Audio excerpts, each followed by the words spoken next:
Good morning dear students, welcome back. I am your physics professor Dr. Nagaraj explaining second PUC physics in Kannada. So already ನಾನು second PUC ನಲ್ಲಿ electrostatics chapter ನ start ಮಾಡಿ first chapter ಅಂದ್ರೆ charges and electric field ಅನ್ನ complete ಮಾಡಿದ್ದೀನಿ. Second chapter potential and capacitor ಅನ್ನ ಮಾಡ್ತಾ ಇದ್ದೀನಿ. ಪೊಟೆನ್ಷಿಯಲ್ ಸಂಬಂಧಪಟ್ಟಂಗೆ ಆಲ್ಮೋಸ್ಟ್ 6 ವಿಡಿಯೋಸ್ ಅನ್ನು ಅಪ್ಲೋಡ್ ಮಾಡಿದ್ದೀನಿ. ಈಗ ಕೆಪಾಸಿಟರ್ ಕಂಟಿನ್ಯೂ ಮಾಡ್ತಾ ಇದ್ದೀನಿ. So in the previous video I just gave you some introduction to capacitor, how actually capacitor was discovered by those two physicists way back in 1745, and then what is the connection between a container and a capacitor. ಆಮೇಲೆ ಒಂದು spherical conductor ಅನ್ನು ನಾವು ಯಾಕೆ capacitor ಅಂತ ಕರೀಲಿಕ್ಕೆ ಆಗೋದಿಲ್ಲ. If at all you want to call it as a capacitor, what should be the requirement, ಇವನ್ನೆಲ್ಲ ನಾನು ಡಿಸ್ಕಸ್ ಮಾಡಿದ್ದೀನಿ. I just revise it in brief.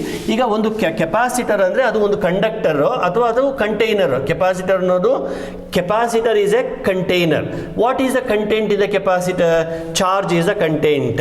ಚೀಲದಲ್ಲಿ, ಕೈ ಚೀಲದಲ್ಲಿ ಪುಸ್ತಕಗಳನ್ನು ನಾವು ತುಂಬಿಸ್ದಂಗೆ, ನಿಮ್ಮ ಸ್ಕೂಲ್ ಬ್ಯಾಗ್ ಇದೆಯಲ್ಲ, ಕ್ಯಾರಿ ಬ್ಯಾಗ್ ಇದೆಯಲ್ಲ, ಅದರಲ್ಲಿ ನಾವೇನೋ ಸಾಲಿಡ್ ಆಬ್ಜೆಕ್ಟ್ಸ್ ಅನ್ನು, ಪುಸ್ತಕನೋ ಪೆನ್ನೋ ಪೌಚನ್ನು ಹಾಕ್ತೀವಲ್ಲೋ, ಹಾಗೆ ವಾಟರ್ ಬಾಟಲಲ್ಲಿ ನೀರನ್ನು ಹೇಗೆ ತುಂಬಿಸ್ತೀವೋ ಹಾಗೆ ಕಂಡಕ್ಟರಲ್ಲಿ ಅಂದರೆ ಸ್ಪೆರಿಕಲ್ ಕಂಡಕ್ಟರಲ್ಲಿ ನಾವು ಚಾರ್ಜಸ್ ಅನ್ನು ತುಂಬಿಸ್ಬೋದು. ಆ ಸ್ಪೆರಿಕಲ್ ಕಂಡಕ್ಟರನ್ನೇ ನಾನು ಕೆಪಾಸಿಟರ್ ಅಂತ ಕರಿತೀನಿ. ಒಂದು ಕೆಪಾಸಿಟರ್ಗೆ ಮೇನ್ ಆಗಿ ಇರೋ ಇಕ್ವೇಶನ್ ಯಾವುದಪ್ಪ ಅಂದರೆ Q is equal to CV. Q is nothing but magnitude of the charge stored in the capacitor. V is the corresponding increase in the potential. C is a constant called capacitance of the capacitor. Capacitance of a capacitor, or in general capacitance, is measured in farad and it is given by Q divided by V. If you want to say, if you want to call this as 1 farad, then Q must be 1 coulomb, V must be 1 volt. So that means capacitance of a capacitor is said to be 1 farad if an addition of 1 coulomb of charge increases the potential by 1 volt. Actually capacitance ಅನ್ನೋದು it's the ability of the conductor to hold the charges. ಎಷ್ಟು charges ಅನ್ನೋದು ಇಟ್ಕೊಳ್ಳುತ್ತೆ, ಎಷ್ಟು charges ಅನ್ನೋದು store ಮಾಡ್ಕೊಳ್ಳುತ್ತೆ ಅನ್ನೋದನ್ನ ನಾವು capacity ಅಂತ ಕರಿತೀವಿ. So ಕನ್ನಡದಲ್ಲಿ ಸಾಮರ್ಥ್ಯ ಅಂತ ಕೂಡ ಹಿಂದಿನ ಕ್ಲಾಸಲ್ಲಿ ನಾನು ಹೇಳಿದ್ದೀನಿ. ಈಗ ಒಂದು ಸ್ಪಿಯರ್ ಅನ್ನು ತಗೊಳ್ಳೋಣ. ಸ್ಪಿಯರಿನ ರೇಡಿಯಸ್ ಆರ್ ಅಂತ ತಗೊಂಡ್ರೆ ಇದರಲ್ಲಿ ನಾನು ಚಾರ್ಜಸ್ ಅನ್ನು ಸ್ಟೋರ್ ಮಾಡ್ತಾ ಹೋಗ್ತೀನಿ. It's just a sort of revision of the previous video. ಇದರ ಕೆಪಾಸಿಟೆನ್ಸ್ ಅನ್ನು ನಾವು ಡಿರೈವ್ ಮಾಡಬಹುದು. It is equal to 4πε0 r ಅಂತ. Okay, suppose if you want to have a capacitance of 1 farad, I need a sphere of radius 9 × 10⁹ kilometre, which is practically impossible. ಅಂದ್ರೆ ಅಷ್ಟು ದೊಡ್ಡ spear ಅನ್ನು ಇಟ್ಕೊಂಡ್ರೆ ನಿಮಗೆ ಸಿಕ್ಕೋದು ಬರೀ 1 farad ಮಾತ್ರ. ಅದು 1 ಮೈಕ್ರೋ ಫ್ಯಾರೆಡ್ ಮಾಡ್ತೀನಿ ಅಂದ್ರೂ ಕೂಡ it is again not A possible thing at all.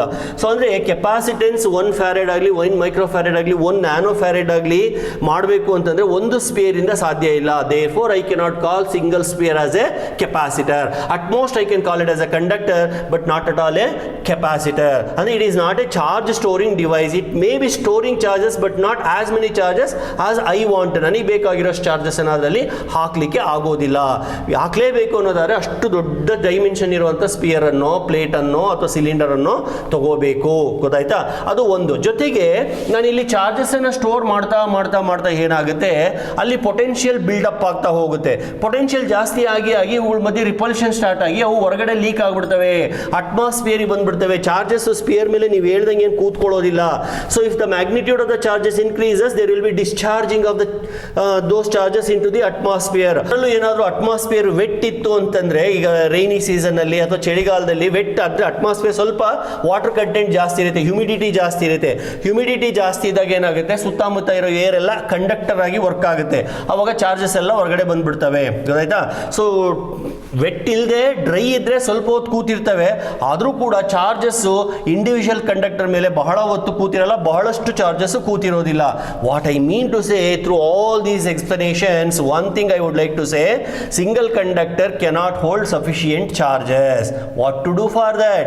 Better you go for a system of 2 conductors, system of 2 plates, system of 2 cylinders. ಅಂದ್ರೆ ಒಟ್ಟಾರೆ ಎರಡೆರಡು ಆಬ್ಜೆಕ್ಟ್ ಇರಬೇಕು. 2 ಪ್ಲೇಟ್ಸ್ ಅನ್ನ ತಗೊಳ್ಳಿ, ಅಥವಾ 2 ಸ್ಪಿಯರ್ ಗಳನ್ನ ತಗೊಳ್ಳಿ, ಅಥವಾ 2 ಸಿಲಿಂಡರ್ ಗಳನ್ನ ತಗೊಂಡ್ಬಿಟ್ಟು ಅವಾಗ ನೀವು ಚಾರ್ಜಸ್ ಅನ್ನು ಕೂರಿಸ್ತಾ ಹೋಗ್ಬೋದು. ಸೊ ಒಂದೇ ಒಂದು ಪ್ಲೇಟ್ ಇಂದ ಆಗಲ್ಲ, ಒಂದೇ ಒಂದು ಸ್ಪಿಯರ್ ಇಂದ ಆಗಲ್ಲ, 2 ಪ್ಲೇಟ್ ಬೇಕು. ಈಗ ಪ್ರಶ್ನೆ, what is the role of that second plate? ಈಗ ಸೆಕೆಂಡ್ ಪ್ಲೇಟಿನ ರೋಲ್ ಹೇಳೋದ್ರ ಮೂಲಕ principle of parallel plate capacitor ಹೇಳ್ತಾ ಹೋಗ್ತೀನಿ. ಪ್ಯಾರಲಲ್ ಪ್ಲೇಟ್ ಕೆಪಾಸಿಟರ್ಗೆ ನಾನು ಏನು ಎಕ್ಸ್ಪ್ಲೈನ್ ಮಾಡ್ತೀನೋ ಅದು ಬೇರೆದಕ್ಕೂ ಅಪ್ಲೈ ಆಗ್ತಾ ಹೋಗುತ್ತೆ. ಸೊ ಈಗ ನಾನು ಕೆಪಾಸಿಟರ್ನ ಪದನ ಬಳಸಿನಿ, ಇನ್ನು ಮುಂದೆ ಬರೀ ಕೆಪಾಸಿಟರ್ ಅಂತಂದೇ ಕರಿತೀನಿ. ಅರ್ಥ ಆಯ್ತಾ? ಈಗ ಸೆಕೆಂಡ್ ಪ್ಲೇಟ್ ಏನಕ್ಕೆ ಬೇಕು? ಸೆಕೆಂಡ್ ಪ್ಲೇಟ್ ಇಡೋದ್ರಿಂದ ನಮ್ಮ ಪರ್ಪಸ್ ಹೆಂಗೆ ಸರ್ವ್ ಆಗುತ್ತೆ? ನಮ್ಮ ಪರ್ಪಸ್ ಏನು ಹೇಳಿ? ಕೆಪಾಸಿಟೆನ್ಸ್ ಜಾಸ್ತಿ ಮಾಡೋದು. ಕೆಪಾಸಿಟೆನ್ಸ್ ಜಾಸ್ತಿ ಮಾಡೋದ್ರ ಮೂಲಕ ಚಾರ್ಜಸ್ ಅನ್ನು ಜಾಸ್ತಿ ಜಾಸ್ತಿ ಜಾಸ್ತಿ ತಂದು ಕೂರಿಸೋದು, ಅದೇ ನಮ್ಮ intention. After all capacitor is A storing device, container ಅಷ್ಟೇನೆ. ಇವಾಗ ನೀವು ತರಕಾರಿ ಅಂಗಡಿಗೆ ಹೋದ್ರಿ, ಒಂದು ಚೀಲ ತಗೊಂಡ್ರಿ, ಅಥವಾ ಅವನೇ ಒಂದು ಪ್ಲಾಸ್ಟಿಕ್ ಕವರನ್ನು ಕೊಟ್ಟ, ಅದರಲ್ಲಿ ಒಂದಷ್ಟು ತರಕಾರಿನ ಹಾಕ್ಕೊಂಡ್ರಿ, ಒಂದು 4 kg ತರಕಾರಿ ಹಾಕ್ಕೊಂಡ್ರಿ, ಬದನೆಕಾಯಿ, ಬೆಂಡೆಕಾಯಿ ಅಥವಾ ಹಾಗಲಕಾಯಿ ಅಥವಾ ಈರುಳ್ಳಿ ಅಥವಾ ಟೊಮೆಟೊ ಎಲ್ಲ ಸೇರಿಸಿ 4 kg ಆಗಿದೆ. ಯಾಕೋ ನಿಮಗೆ ಡೌಟ್ ಆಗ್ತಿದೆ, ಈ ಬ್ಯಾಗ್ ತಡೆಯುತ್ತೋ ಇಲ್ವೋ, ಕಿತ್ತೋಗುತ್ತೋ ಇಲ್ವೋ ಅಂತ. ಅದರ ಸ್ಟ್ರೆಂತನ್ನು ಜಾಸ್ತಿ ಮಾಡಬೇಕು.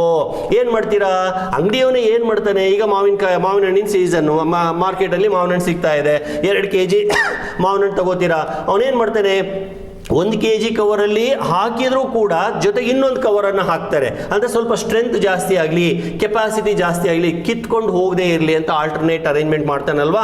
ಹಾಗೆ ತರಕಾರಿ ಅಂಗಡಿಗೆ ಹೋದಾಗಲೂ ಕೂಡ ಒಂದು ಕವರ್ ಜೊತೆಗೆ ಇನ್ನೊಂದು ಕವರ್ ಹಾಕ್ತಾರೆ. ಅಥವಾ ನೀವೇನೇ ದೊಡ್ಡ ಬ್ಯಾಗ್, ಚಿಕ್ಕ ಬ್ಯಾಗ್ ಬದಲಿಗೆ ದೊಡ್ಡ ಬ್ಯಾಗನ್ನು ತೊಗೊಂಡು ಹೋಗ್ತೀರಾ. 4 kg ತರಕಾರಿ ತಗೊಳ್ಳೋ ಕಡೆ 6 kg ತೂಕ ಹಿಡಿಯುವಂಥದ್ದು, 6 kg ಕೆಪಾಸಿಟಿ ಇರುವಂಥ ಬ್ಯಾಗನ್ನು ತೊಗೊಂಡು ಹೋಗ್ತೀರಾ. ಅಥವಾ ನೀವು ಪಿಕ್ನಿಕ್ ಹೋಗ್ತಾ ಇದ್ದೀರಾ ಅಂತ ಇಟ್ಕೊಳ್ಳಿ, ಅಲ್ಲಿ ನಿಮಗೆ ನೀರು ಬೇಕು, ಅರ್ಧ ಲೀಟ್ರೇ ನೀವು ನೀರು ಕುಡಿಯೋದಾದರೂ ಕೂಡ ಸೇಫರ್ ಸೈಡ್ 1 ಲೀಟರ್ ಬಾಟ್ಲಲ್ಲಿ ನೀರು ತುಂಬಿಸ್ಕೋತೀರಾ, ಅಥವಾ 2 ಲೀಟರ್ ಬಾಟ್ಲಲ್ಲಿ ತುಂಬಿಸ್ಕೋತೀರಾ, ಅಥವಾ ದೊಡ್ಡ ಕ್ಯಾನಲ್ಲಿ ನೀರನ್ನು ತುಂಬಿಸ್ಕೋತೀರಾ. ಅರ್ಥ ಆಗ್ತಿದೆಯಲ್ವಾ? ಅಂದರೆ ನೀವು ಕೆಪಾಸಿಟೆನ್ಸ್ ಅನ್ನು ಅಲ್ಲಿ ಚೇಂಜ್ ಮಾಡ್ತಾ ಇದ್ದೀರಾ, ಇನ್ಕ್ರೀಸ್ ಮಾಡ್ಕೋತಾ ಇದ್ದೀರಾ ಬೇರೆ ಬೇರೆ ಯಾವ್ಯಾವುದೋ ಮೆಥಡಿಂದ. ಹಾಗೇನೆ ಇಲ್ಲಿ ಕೂಡ ಚಾರ್ಜಸ್ ಅನ್ನು ನಾನು ಜಾಸ್ತಿ ಜಾಸ್ತಿ ತುಂಬಿಸ್ಬೇಕು ಅಂದರೆ ಕೆಪಾಸಿಟೆನ್ಸ್ ಅನ್ನು ಜಾಸ್ತಿ ಮಾಡ್ಕೋಬೇಕು. ಅದಕ್ಕೋಸ್ಕರ 2ನೇ ಪ್ಲೇಟನ್ನು ನಾನು ಇಡ್ತಾ ಇದ್ದೀನಿ. ಸರಿ ಸರ್, 2ನೇ ಪ್ಲೇಟ್ ಇಟ್ಟರೆ ಏನಾಗುತ್ತೆ ಫಸ್ಟ್ ಅದನ್ನು ಹೇಳಿ. Yes, I will explain, follow carefully. ಈಗ ಸದ್ಯಕ್ಕೆ ಒಂದು ಪ್ಲೇಟನ್ನು ತಗೊಳ್ಳೋಣ. ಒಂದು ಪ್ಲೇಟ್ ಸಾಕು. ಒಂದು ಪ್ಲೇಟನ್ನು ತಗೊಳ್ತೀನಿ, ಒಂದು ಪ್ಲೇಟ್. ಇನ್ನು ಮುಂದೆ ಈ ಪ್ಲೇಟನ್ನು ಸುಮ್ಮನೆ ಒಂದು ಸ್ಟ್ರೈಟ್ ಲೈನ್ ಥರ ಬರೆದು ಬಿಡ್ತೀನಿ, ಫ್ರಂಟ್ ವ್ಯೂ ಥರ, ಸೈಡ್ ವ್ಯೂ ಅಲ್ಲ.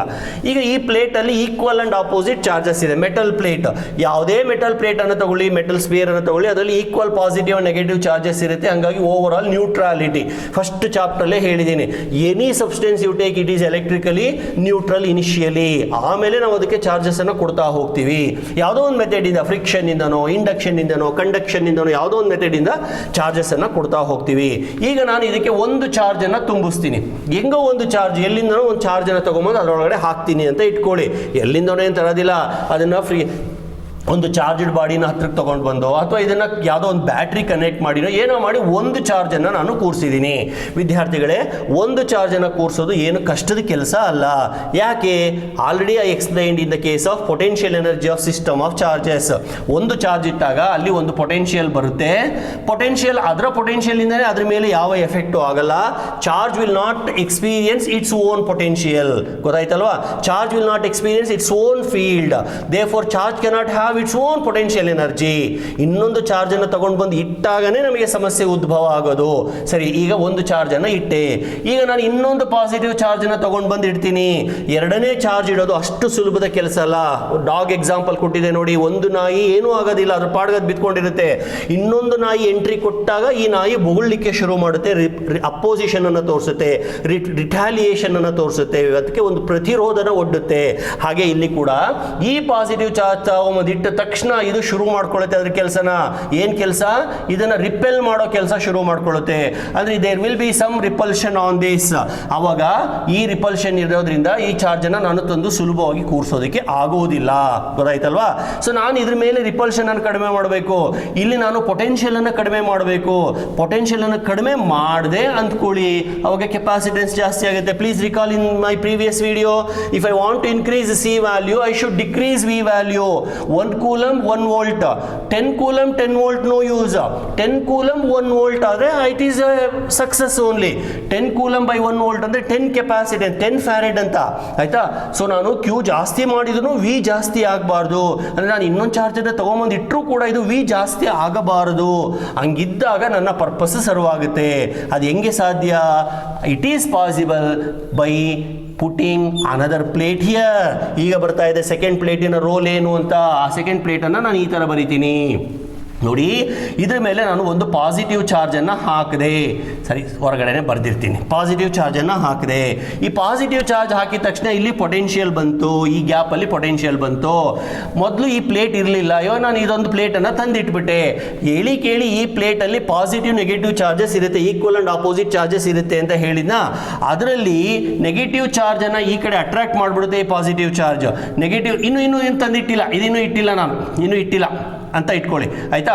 ಈ ಪಾಸಿಟಿವ್ ಚಾರ್ಜು ಈ ಪ್ಲೇಟಲ್ಲಿ ಇರ್ತಕ್ಕಂಥ ಪ್ಲಸ್ ಮೈನಸ್ಗಳಲ್ಲಿ ಒಂದು ಮೈನಸನ್ನು ತನ್ನ ಕಡೆ ಎಳ್ಕೊಂಡ್ಬಿಡುತ್ತೆ, ಒಂದು ಪ್ಲಸ್ಸನ್ನು ಆ ಕಡೆ ತಳ್ಳಿಬಿಡುತ್ತೆ.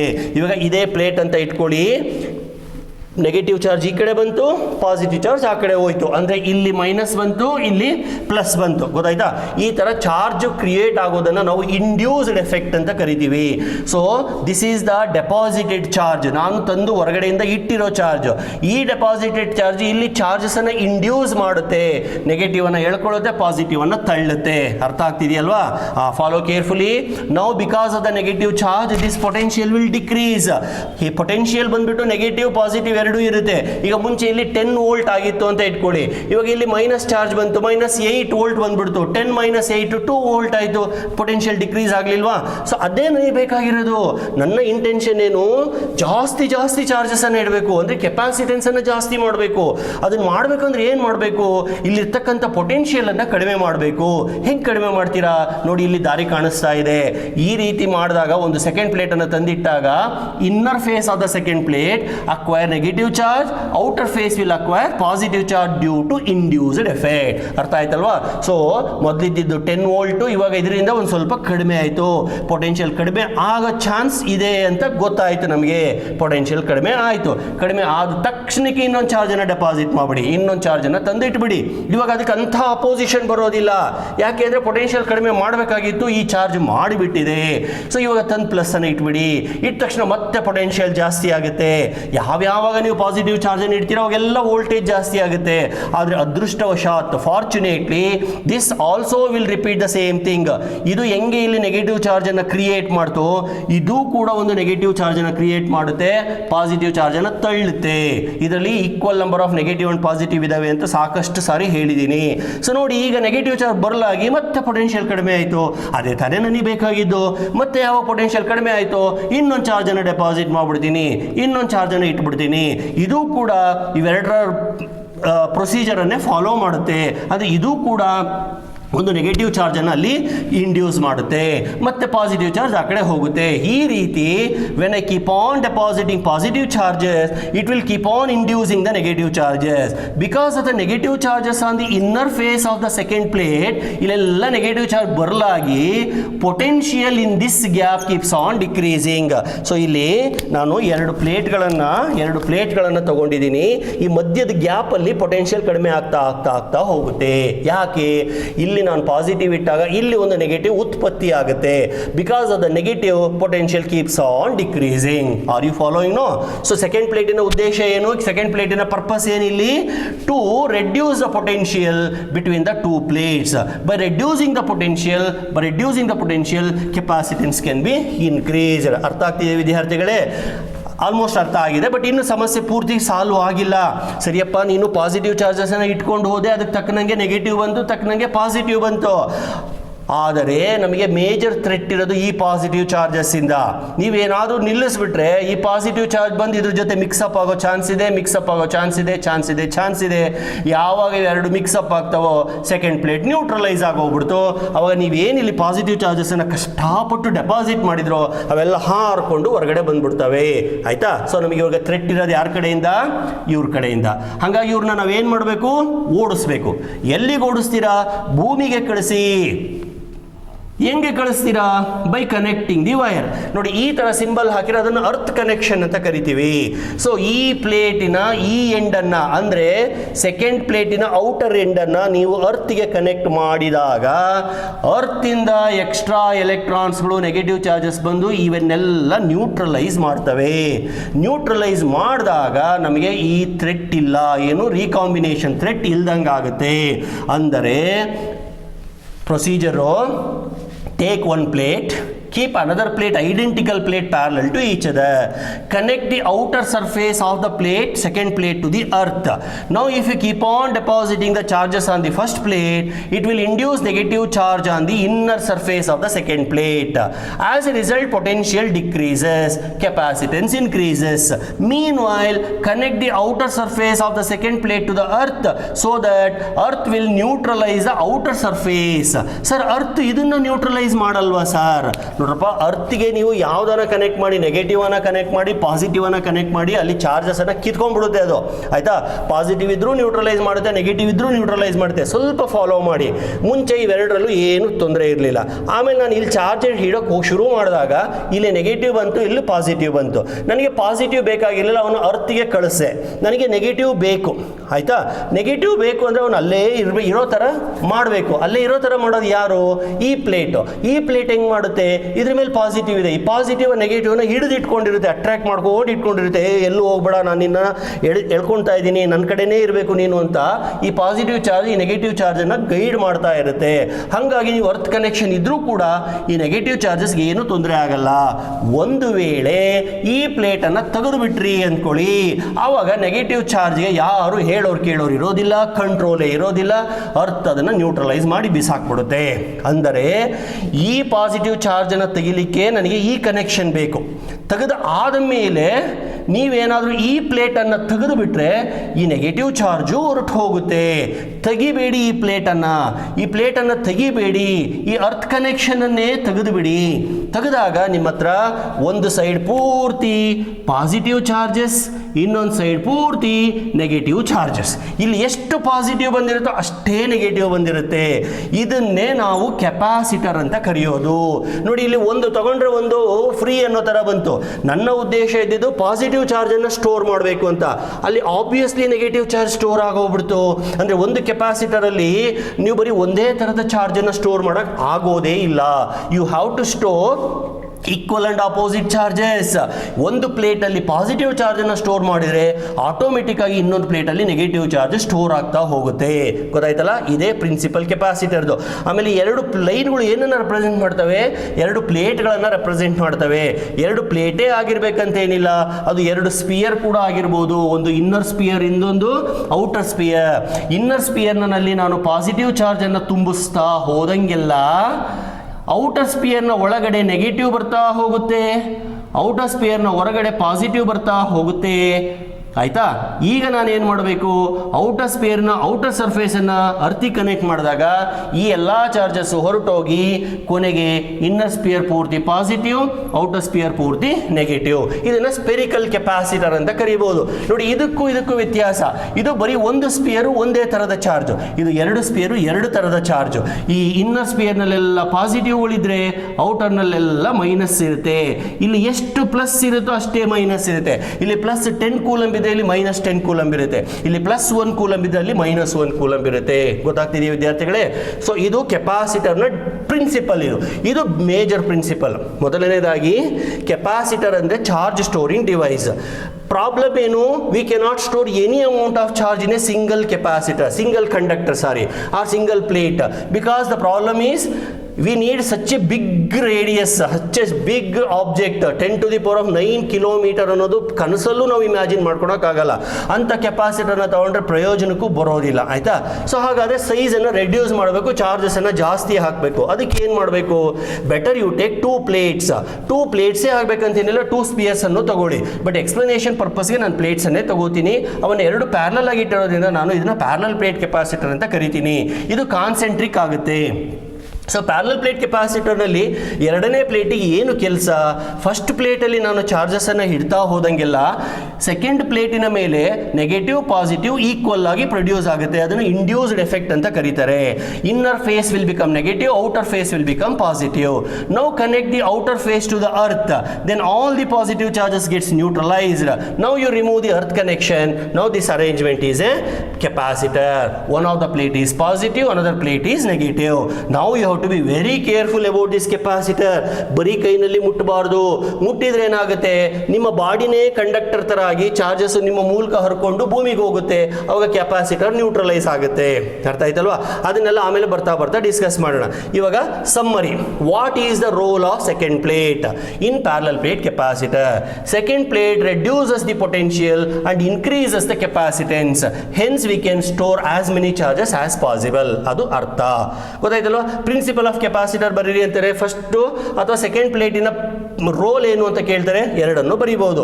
ಇಷ್ಟು ಆದ ಮೇಲೆ now I will take up A major derivation, expression for parallel plate capacitor capacitance. obtain the expression for capacitance of a parallel plate capacitor. ಇನ್ನು ಮುಂದೆ ಕೆಪಾಸಿಟರ್ ನಾನು ಸುಮ್ಮನೆ ಒಂದು ಲೈನಲ್ಲಿ ಬರಿತೀನಿ ನೋಡಿ. ಇದು ಒಂದು ಲೈನು, ಇದು ಪಾಸಿಟಿವ್ ಪ್ಲೇಟ್, ಇದು ಇನ್ನೊಂದು ಲೈನು, ಇದು ನೆಗೆಟಿವ್ ಪ್ಲೇಟ್.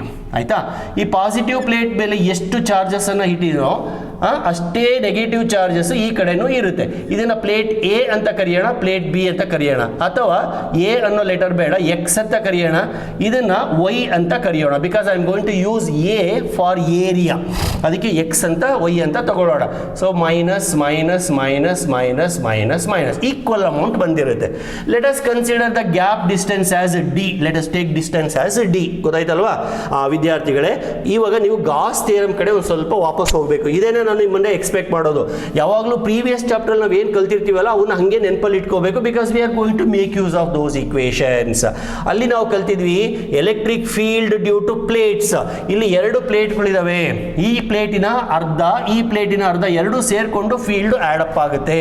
ಇಲ್ಲಿ ಈ ಪಾಸಿಟಿವ್ ಪ್ಲೇಟ್ ಇಂದ ಎಲೆಕ್ಟ್ರಿಕ್ ಫೀಲ್ಡ್ ಈ ಕಡೆಗೆ ಇರುತ್ತಲ್ವಾ, positive plate is radially outward. Negative plate ಇಂದು ಇರುತ್ತಲ್ವಾ, it is also radially outward. So I call this as EX, I call this as EY. Total electric field will be EX plus EY because the fields both are in the same direction. Did you understand my dear students? Okay. ಈಗ ಇದ್ರ ಮೇಲೆ charges deposit ಆಗಿದೆ. ಈ plate ಮೇಲೆ ತುಂಬಾ charges ಅನ್ನು ನಾನು deposit ಮಾಡಿದ್ದೀನಿ. Let us say Q amount of charge is stored with area of the plate as A. Okay, so Q by A. Q by A ನಾನು ಏನಂತ ಕರೆದಿದ್ದೀನಿ, ಚಾರ್ಜ್ ಡೆನ್ಸಿಟಿ ಸಿಗ್ಮಾ ಅಂತ ಕರೆದಿದ್ದೀನಿ ಪ್ರೀವಿಯಸ್ ಚಾಪ್ಟರ್ ಅಲ್ಲಿ. ಈಗ ಈ ಪ್ಲೇಟ್ಗೆ ಎಲೆಕ್ಟ್ರಿಕ್ ಫೀಲ್ಡ್ ಅಥವಾ ಈ ಪ್ಲೇಟ್ಗೆ ಎಲೆಕ್ಟ್ರಿಕ್ ಫೀಲ್ಡ್ ಬರೆಯೋದು ಹಿಂಗೆ, ಗಾಸ್ ಥಿಯರಮ್ ಅನ್ನು ಜ್ಞಾಪಿಸ್ಕೋಬೇಕು ನೀವು. So E is equal to positive plate ಇಂದ ಬರೋದು sigma divided by 2 epsilon naught. ಇದನ್ನ ಗಾಸ್ ಥಿಯರಮ್ ಅಲ್ಲಿ ನಾವು ಡಿರೈವ್ ಮಾಡಿದೀವಿ. ಇದಕ್ಕೂ ಕೂಡ sigma by 2 epsilon naught. Sir negative sign ಬರಿಬೇಕಾ? ಇಲ್ಲ, ಪೊಟೆನ್ಷಿಯಲ್ಗಾದರೆ ನೆಗೆಟಿವ್ ಸೈನ್ ಬರೀಬೇಕು, ಫೀಲ್ಡ್ಗಾದರೆ ನೆಗೆಟಿವ್ ಸೈನ್ ಅಲ್ಲ, ಡೈರೆಕ್ಷನ್ ಅನ್ನು ಕನ್ಸಿಡರ್ ಮಾಡಬೇಕು. ಯಾಕಂದರೆ ಫೀಲ್ಡ್ ಬಂದು ವೆಕ್ಟರ್ ಕ್ವಾಂಟಿಟಿ. ಈಗ ನೋಡಿ, ಇದು ಪಾಸಿಟಿವ್ ಚಾರ್ಜ್ ಇಂದ ಬಂದಿದ್ದು, ಇದು ನೆಗೆಟಿವ್ ಪ್ಲೇಟ್ ಇಂದ ಬಂದಿದ್ದು, ಎರಡೂ ಒಂದೇ ಕಡೆಗೆ ಇರೋದ್ರಿಂದ both the fields are in the same direction ಇರೋದ್ರಿಂದ I go for addition. Plus ಆಯ್ತಲ್ವಾ? ಅಲ್ಲಿಗೆ E is equal to sigma divided by 2 epsilon naught 2 epsilon 1/2 plus 1/2 that is nothing but 1 ಅಲ್ವಾ? ಅಲ್ಲಿಗೆ ಸಿಗ್ಮಾ ಬೈ ಎಪ್ಸಿಲಾನ್ ನಾಟ್ ಆಯಿತು.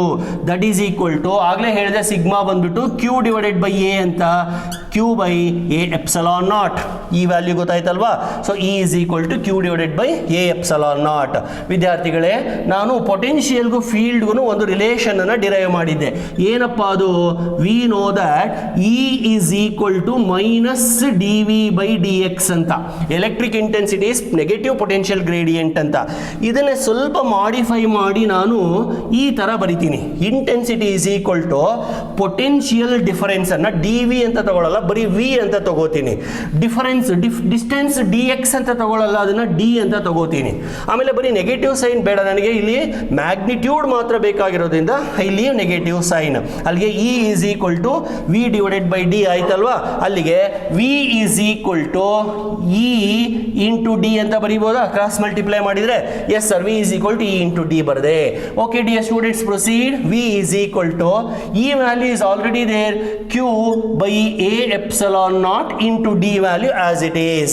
Okay, now you take Q this side, so it is V by Q is equal to D divided by A epsilon naught. Just you take the reciprocal, Q by V is equal to A epsilon naught divided by D.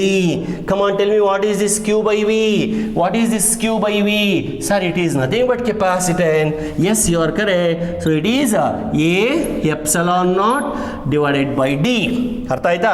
So this is the expression for capacitance of a parallel plate capacitor when the gap is not at all filled with any dielectric material, when the gap is occupied by only air, that is why I have epsilon naught. Suppose if I fill the gap by some dielectric material. What is dielectric material? I will explain immediately after this discussion. Suppose if I fill the gap by dielectric material, I will have a equation A epsilon naught epsilon R divided by D. ಒಂದು term extra ಬರುತ್ತೆ epsilon r ಅಂತ. What is that epsilon r? I will explain later on. ಈಗ ಸದ್ಯಕ್ಕೆ ನಾನು ಇಲ್ಲಿಗೆ ನಿಲ್ಲಿಸಿ ಇದನ್ನು ಆಮೇಲೆ ತಗೋತೀನಿ. ಇದು ಕೆಪಾಸಿಟೆನ್ಸ್ ಇನ್ ಏರ್ ಅಂತ, ಇದು ಕೆಪಾಸಿಟೆನ್ಸ್ ಇನ್ ಮೀಡಿಯಂ ಅಂತ. ನೀವು ಕ್ವಶನ್ ಅನ್ನು ನೋಡಿ, obtain the expression for capacitance of a parallel plate capacitor when the gap is occupied by air ಅಥವಾ ಇನ್ ವ್ಯಾಕ್ಯೂಮ್, ಅವಾಗ ಇಲ್ಲಿಗೆ ನಿಲ್ಲಿಸಿ. ಇನ್ ಮೀಡಿಯಂ ಅಂದಾಗ ಇದೊಂದು ಸ್ಟೆಪ್ ಅನ್ನ ಎಕ್ಸ್ಟ್ರಾ ಬರೀರಿ. I hope you followed this derivation. This a very simple derivation, but at the same time equally important derivation. ಈಗ ಈ ಈಕ್ವೇಷನ್ ಬರೋಣ. ಇದು ಸದ್ಯಕ್ಕೆ ಮರ್ತಿರೋಣ. ಈ ಈಕ್ವೇಷನ್ಗೆ ಬನ್ನಿ. ಸದ್ಯಕ್ಕೆ epsilon naught value 8.85 into 10 power minus 12 ಅಲ್ವಾ? ನಾನು ಬರೀ 9 ಇಂಟು 10 ಪವರ್ ಮೈನಸ್ 12 ಅಂತ ತಗೊಂಡಿರ್ತೀನಿ. ಯಾವುದನ್ನ? ಎಪ್ಸಿಲಾನ್ ನಾಟ್ ವ್ಯಾಲ್ಯೂನ. ಆಯ್ತಾ? ಡಿವೈಡೆಡ್ ಬೈ ಎ ಹಂಗೆ ಇರಲಿ. ಡಿವೈಡೆಡ್ ಬೈ ಗ್ಯಾಪ್, ಎರಡು ಪ್ಲೇಟ್ಗಳ ಬದಿ ಇರೋ ಗ್ಯಾಪ್ 1 ಸೆಂಟಿಮೀಟರ್ ಅಂತ ಇಟ್ಕೊಳ್ಳೋಣ. 1 ಇಂಟು 10 ಪವರ್ ಮೈನಸ್ 2 ಆಯ್ತಾ? Is equal to capacitance 1 farad ಇದೆ ಅಂತ ಇಟ್ಕೊಳ್ಳೋಣ. ಆಯ್ತಾ? ಆಗ ಸಿಂಪ್ಲಿಫೈ ಮಾಡಿ 10 ಪವರ್ ಮೈನಸ್ 12 ಮೈನಸ್ 2 ಹೋದರೆ ಎ ಈಸ್ ಈಕ್ವಲ್ ಟು, ಇದು ಈ ಕಡೆ ಬರುತ್ತೆ 1/9 ಇಂಟು 10 ಪವರ್ ಮೈನಸ್ 10 ಹೌದಲ್ವಾ? 12 ಅಲ್ಲಿ 2 ಹೋದ್ರೆ, ಅಥವಾ 1/9 ಅಂದರೆ ಪಾಯಿಂಟ್ 1/9 ಅಂದರೆ ಪಾಯಿಂಟ್ ಎಷ್ಟಾಗುತ್ತೆ? 9 1 ರಫ್ಲಿ 1 ಅಂತಂದೇ ಇಟ್ಕೊಳ್ಳೋಣಪ್ಪ. 1 ಏನೋ ಬರುತ್ತೆ, ರಫ್ ಆಗಿ 0.1 ಅಂತಂದೇ ಇಟ್ಕೊಳ್ಳೋಣ. 10 ಪವರ್ ಮೈನಸ್ 10 ಮೇಲೆ ಹೋದ್ರೆ ಪ್ಲಸ್ 10 ಆಗುತ್ತೆ. ಅಥವಾ A is equal to 1 into 10 power, ಇದರಲ್ಲಿ ಒಂದು 10 ಅನ್ನು ಇದ್ರ ಜೊತೆ ಸೇರಿಸ್ಕೊಂಡ್ಬಿಡ್ತೀನಿ. ಅವಾಗ ಇಲ್ಲಿ 9 10ಗಳು ಉಳ್ಕೋತವೆ. ಆಯ್ತಾ? 10 ಪವರ್ 9 ಮೀಟರ್ ಸ್ಕ್ವಯರ್. ಅಂದ್ರೆ area of the plate is 10 to the power of 9 metre square. ಅಥವಾ 10 ಪವರ್ 9 ಬೇಡ, 10 ಪವರ್ 8 ಅಂದ್ಕೊಳ್ಳಿ. ಆಯ್ತಾ? ಅಷ್ಟು ದೊಡ್ಡ ಪ್ಲೇಟ್ ಬೇಕು. 10 ಪವರ್ 9 ಮೀಟರ್ ಸ್ಕ್ವೇರ್ ಅಷ್ಟು ದೊಡ್ಡ ಪ್ಲೇಟ್ ಬೇಕಾಗುತ್ತೆ. ಯಾವಾಗ? If you want to have a capacitance of 1 farad. Sir ಏನೋ ಹೇಳಿದ್ರಿ, ಇಲ್ಲಿ ದೊಡ್ಡ ರೇಡಿಯಸ್ ಬೇಕು, ಅದಕ್ಕೆ ಸಿಂಗಲ್ ಸ್ಪೇರ್ ಬೇಡ. ಅದಕ್ಕೆ ಏನೋ ಪ್ಯಾರಲಲ್ ಪ್ಲೇಟಲ್ಲಿ ಏನೋ ಪರ್ಪಸ್ ಸರ್ವ್ ಆಗಿಬಿಡುತ್ತೆ, ಅದು ಹೆಲ್ಪ್ ಮಾಡುತ್ತೆ ಅಂದ್ರಿ. ಇವಾಗ ನೋಡಿದ್ರೆ ಏರಿಯಾ ದೊಡ್ಡದಾಗಿರಬೇಕು ಅಂತ ಹೇಳ್ತಿದ್ದೀರಾ. ಏನು ಸರ್ ಇದು? What actually is happening? ನಾವು ಯಾವುದನ್ನು ಫಾಲೋ ಮಾಡಬೇಕು? ವಿದ್ಯಾರ್ಥಿಗಳು ಎಲ್ಲನೂ ಫಾಲೋ ಮಾಡಬೇಕು. ಮೊದಲನೇದಾಗಿ ಸಿಂಗಲ್ ಸ್ಪಿಯರಲ್ಲಿ ನಿಮಗೆ ದಾರಿನೇ ಇಲ್ಲ ಜಾಸ್ತಿ ಚಾರ್ಜಸನ್ನು ತುಂಬಿಸ್ಲಿಕ್ಕೆ. ನೀವು ಏನು ಮಾಡಿದರೂ ದಾರಿ ಇಲ್ಲ. ಅದಕ್ಕೆ 2 ಪ್ಲೇಟ್ಗಳನ್ನು 2 ಸ್ಪಿಯರ್ಗಳನ್ನು ತಗೊಳ್ಳಿ, ಸ್ವಲ್ಪ ದಾರಿ ಕಾಣಿಸುತ್ತೆ ನಿಮಗೆ. ಪರವಾಗಿಲ್ಲ, ನಾನೊಂದಷ್ಟು ಚಾರ್ಜಸನ್ನು ತುಂಬಿಸ್ಬೋದು ಅನ್ನೋ ದಾರಿ ಕಾಣುತ್ತೆ. ಆಯಿತಾ? ಆದರೆ ಅಲ್ಲಿ ಒಂದು ಪ್ರಾಬ್ಲಮ್ ಎದುರಾಯಿತು ನಮಗೆ. ಏನಪ್ಪ ಅಂದರೆ 1 ಫ್ಯಾರೆಡ್ನಷ್ಟು ನಮಗೆ ಕೆಪಾಸಿಟೆನ್ಸ್ ಬರಬೇಕು ಅಂತಂದರೆ 10 ಪವರ್ 9 ಮೀಟರ್ ಸ್ಕ್ವೇರ್ನಷ್ಟು ಏರಿಯಾ ಇರಬೇಕು. ಅಥವಾ 10 ಟು ದಿ ಪವರ್ ಆಫ್ 8 ಅಂದ್ಕೊಳ್ಳೋಣ. Area 10 to the power of 8 metre square ಇರಬೇಕು. ಅದರ ಅರ್ಥ ಏನು? ನೀವು ತಗೊಳ್ಳೋ ಅಂಥ ಪ್ಲೇಟು ಲೆಂತು 10 ಕಿಲೋಮೀಟರ್ ಇರಬೇಕು, ಬ್ರೆಡ್ತು 10 ಕಿಲೋಮೀಟರ್ ಇರಬೇಕು. ಅಂದರೆ ಇದು length 10 to the power of 4, breadth 10 to the power of 4. ಅವಾಗ 10 to the power of 4 into 10 to the power of 4 ಬಿಕಮ್ಸ್ 10 ಪವರ್ 8 ಲೆಂತ್ ಇಂಟು ಬ್ರೆಡ್ತ್. ಎಲ್ಲಾದರೂ ಸಾಧ್ಯನಾ? 10 ಕಿಲೋಮೀಟರ್ ದೊಡ್ಡದಾಗಿರೋ ಪ್ಲೇಟನ್ನು ಇಟ್ಕೊಂಡು ನಾನು ಕೆಪಾಸಿಟರ್ ಮಾಡೋಕ್ಕೆ ಸಾಧ್ಯನಾ? ಇಲ್ಲ. ಆದರೆ ಅಟ್ಲೀಸ್ಟು ಇಲ್ಲಿ ಕಂಪೇರ್ ಮಾಡಿಕೊಂಡ್ರೆ ಸ್ವಲ್ಪ ಪರವಾಗಿಲ್ಲ. ಇಲ್ಲಿ 10 to the power of 9 kilometre, ಇದು ಬರೀ 10 ಕಿಲೋಮೀಟರ್ ಅಷ್ಟೇ. ಇದು 10 ಪವರ್ 9 ಅಂದರೆ ಎಷ್ಟು ಗೊತ್ತಾ? 10 ಪವರ್ 7 ಅಂದರೆ 1 ಕೋಟಿ. 10 ಪವರ್ 7 ಅಂದರೆ 1 ಕೋಟಿ. 10 ಪವರ್ 8 ಅಂದರೆ 10 ಕೋಟಿ. 10 ಪವರ್ 9 ಅಂದರೆ 100 ಕೋಟಿ. 100 ಕೋಟಿ ಕಿಲೋಮೀಟರ್. ನಮ್ಮ ಕನಸಲ್ಲೂ ಇಮ್ಯಾಜಿನ್ ಮಾಡ್ಕೊಳಕ್ಕಾಗಲ್ಲ. ಭೂಮಿಯಿಂದ ಸೂರ್ಯ ತನಕ ಇರೋ ಡಿಸ್ಟೆನ್ಸ್ ಬರೀ 4 ಲಕ್ಷ ಕಿಲೋಮೀಟರ್. ಇದು 100 ಕೋಟಿ. ಚಂದ್ರ ಭೂಮಿಯಿಂದ ಸೂರ್ಯನು ದಾಟಿ ಮುಂದೆ ಹೋಗುತ್ತೆ ಡಿಸ್ಟೆನ್ಸ್ ಇದು. 100 ಕೋಟಿ ಕಿಲೋಮೀಟರ್ ದೊಡ್ಡ ಪ್ಲೇಟ್ ತಗೊಳಕ್ಕಾಗಲ್ಲ. 100 ಕೋಟಿ ಕಿಲೋಮೀಟರ್ ಕಂಪೇರ್ ಮಾಡ್ಕೊಂಡ್ರೆ 10 ಕಿಲೋಮೀಟರ್ ಕಡಿಮೆನೇ ಅಲ್ವಾ? ಅದಕ್ಕೆ ಕಂಪೇರ್ ಮಾಡಿದ್ರೆ ಕಡಿಮೆ ಇರ್ಬೋದು ಸರ್, ಬಟ್ ಆ ಪ್ಲೇಟನ್ನು ನಾನು ಟಿವಿನಲ್ಲಿ, ಫ್ಯಾನಲ್ಲಿ, ಫ್ರಿಡ್ಜಲ್ಲಿ ಉಪಯೋಗಿಸೋಕ್ಕಾಗತ್ತಾ? ಬೇರೆ ಏನಾದರೂ ಸಾಧ್ಯತೆ ಇದೆಯಾ ಹೇಳ್ಬಿಡಿ sir. Yes, there is a possibility, there is a provision to increase the capacitance by reducing the size of plate. ಪ್ಲೇಟನ್ನು ಚಿಕ್ಕದೇ ತಗೊಂಡ್ರೂ ಕೂಡ ನಾನು ಕೆಪಾಸಿಟೆನ್ಸನ್ನು ಜಾಸ್ತಿ ಮಾಡ್ಬೋದು. ಹೆಂಗೆ? By introducing some dielectric material, that is by having some medium epsilon R. ಈ ಫಾರ್ಮುಲಾದಲ್ಲಿ ನಮಗೆ ಒಂದು ದಾರಿ ಕಾಣಿಸುತ್ತೆ. ಕೆಪಾಸಿಟೆನ್ಸ್ ಅನ್ನು ಜಾಸ್ತಿ ಮಾಡಲಿಕ್ಕೆ ಬೇರೆ ದಾರಿ ಇದೆ ಅನ್ನೋದು ಇಲ್ಲಿ ಗೊತ್ತಾಗುತ್ತೆ. ಯಾವ ಥರ ಜಾಸ್ತಿ ಮಾಡ್ಬೋದು? By using the dielectric material. ಹೆಂಗೆ ಜಾಸ್ತಿ ಆಗುತ್ತೆ? I will explain it in my next video. So ಈ ವಿಡಿಯೋದಲ್ಲಿ ನಾನು ಇಷ್ಟಕ್ಕೆ ನಿಲ್ಲಿಸ್ತೀನಿ. ಕನ್ಕ್ಲೂಷನ್ ಏನಪ್ಪ ಅಂದರೆ, ಎರಡು ಪ್ಲೇಟ್ಗಳನ್ನು ಉಪಯೋಗಿಸಿ ಕೆಪಾಸಿಟರ್ನ ಮಾಡ್ಬೋದು. ಆದರೂ ಆ ಎರಡೇ ಪ್ಲೇಟ್ಗಳನ್ನು ಇಟ್ಕೊಂಡ್ರೆ ಕೆಪಾಸಿಟೆನ್ಸ್ ನಾವು ಅಂದ್ಕೊಂಡಷ್ಟೇನು ಜಾಸ್ತಿ ಆಗಲ್ಲ, ನಾವು ಅಂದ್ಕೊಂಡಷ್ಟು ಚಾರ್ಜಸನ್ನು ತುಂಬಿಸೋಕ್ಕಾಗಲ್ಲ. Still there is a practical problem. Geometry ಜಾಸ್ತಿ ಇರಬೇಕು, ಡೈಮೆನ್ಷನ್ ಜಾಸ್ತಿ ಇರಬೇಕು. ಇಲ್ಲ ನನಗೆ ಡೈಮೆನ್ಷನ್ಸ್ ಜಾಸ್ತಿ ಬೇಡ ಸರ್, ಚಿಕ್ಕದಾಗಿರಲಿ, ಆದರೂ ಕೆಪಾಸಿಟೆನ್ಸ್ ಜಾಸ್ತಿ ಮಾಡಬೇಕು, ಏನಾದರೂ ಬೇರೆ ದಾರಿ ತೋರಿಸಿ ಸರ್ ಅಂತ ಕೇಳಿದ್ದಕ್ಕೆ ಇಲ್ಲಿ ದಾರಿ ಇದೆ ಅಂತ ಹೇಳ್ತಾ ಇದ್ದೀನಿ. ಯಾವ ದಾರಿ? ಡೈಎಲೆಕ್ಟ್ರಿಕ್ ಮೆಟೀರಿಯಲ್ ಬಳಸೋದ್ರ ಮೂಲಕ ಕೆಪಾಸಿಟೆನ್ಸನ್ನು ನಾವು ಜಾಸ್ತಿ ಮಾಡ್ಬೋದು. So what is dielectric? How actually it increases the capacitance? By how much it increases the capacitance? What is the effect of dielectric on capacitor? All these things I will explain in my next video. So ಈ ವಿಡಿಯೋದಲ್ಲಿ ಸ್ವಲ್ಪ explanation ಜಾಸ್ತಿ, ಅದು ಹೇಳಿದ್ದು ಒಂದೇ concept. ಏನಪ್ಪ ಅಂದರೆ principle of parallel plate capacitor, expression for capacitance of a parallel plate capacitor in air or vacuum. I hope you are enjoying. Please share your comments, share my video with your friends and also like my videos. Thank you very much.